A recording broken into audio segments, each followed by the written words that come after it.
Hello YouTube, this is a mower that I just picked up. It's a 2018 Raptor SD and it has some common issues with these Raptor SDs on the brackets on the rear. So I'm trying to get to the bottom of all of them. This thing was throwing belts for the original owner. If you look right here, you can kind of see why these brackets like to break. And this one right here is broken also. The lighting's terrible.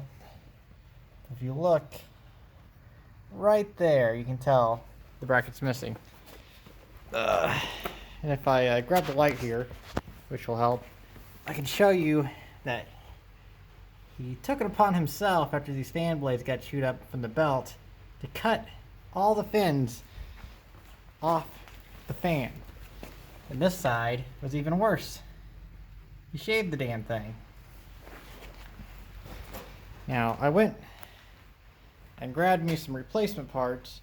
I got a box for brackets that's supposed to solve this issue, which is a 125255 hydro bracket kit. And it comes with the thicker L brackets and replacement brackets for the rear and for the front. And it also comes with these, which are reinforcement plates for the rear. So these will go, these L brackets will go in against the wall where the L brackets are here, and those brackets right here will go on the back on this side. So it'll go through here inside. You have to drill an extra hole right here for these brackets to fit. Now, they got a different style belt than what they did when this mower first came out. The belt that it had was cogged. If you look at the belt right here, it doesn't need to be cogged for any specific reason.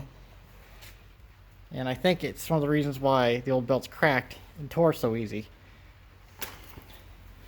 And another problem is the battery box. If I can grab my light, we look down there. If you look, the tabs connecting the battery box to the mower itself are severed. So the whole battery box will move.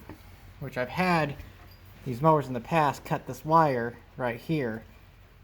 And what it does is it controls your safety switches, that one and this one right here, for your arms. So when they're out, it knows when they're out. I spent like $1,800 on this mower, which is a really good deal because these go for $4,000 new. And I'm finding all kinds of small things that I'd like to fix, like the plastics cracked right here, so I need to do a little bit of repair work. I don't know if I'll replace the fender, but I'll probably just put a washer, something to keep it together in there. The blades this guy had, like chewed to nubs, so I can't just sharpen them. There ain't really much left, so that's why I got the replacement blades over there. Spindles all seem good. I mean, he has enough dirt attached to the bottom. He used to mow next to like a spillway, so a lot of water and wet grass and stuff like that he had to drive through. So he got these mud boggers because he was getting stuck. So you know, if there's these mud boggers, it was wet or at least on a steep hill.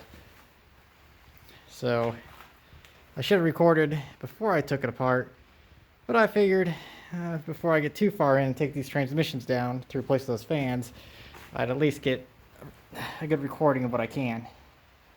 Alright, well, I'll get a little bit further on here and I'll probably do an update.